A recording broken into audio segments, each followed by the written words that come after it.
គ្នាអាកាសពិសេសខ្ញុំមកប្រម៉ូសិនតាមរដូវខែខ្យល់ហ្នឹងហើយគឺថ្ងៃនេះគឺខ្ញុំមានរូបភាពចែកជូនបងប្អូនទាំងអស់គ្នាដែលបានទស្សនាវីដេអូនេះណាចាហើយនេះរូបភាពដែលខ្ញុំនឹងចែកជូនបងប្អូន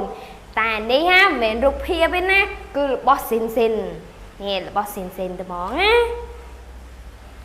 និយាយទៅថាស្អាតខ្លាំងមែនតែម្ដងបងប្អូនមើលការរចនារបស់គេបងប្អូនណា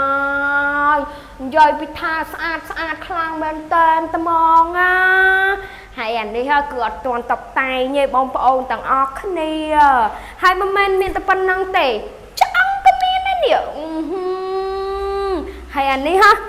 ขนาด2 ម៉ែត្រញាក់សាច់អូត្រួតត្មងណែមកក្បាច់រចនារបស់គេមិនមែនតែមានតែขนาด2 ម៉ែត្រហ្នឹងឯណាបងប្អូនអូចា2 ម៉ែត្រ 20នេះស្អាតមួយយ៉ាងដែរណានិយាយទៅគឺថាស្អាតខ្លាំងមែនតែនហ្មងណាអូខេបងប្អូនអានេះគឺនាងម្ចាស់អស់ហើយបើសិនបងប្អូនចង់បានអាចតាក់ទងតាម Telegram ខាងក្រោមបានណាបងប្អូនអរគ្នាបាយបាយ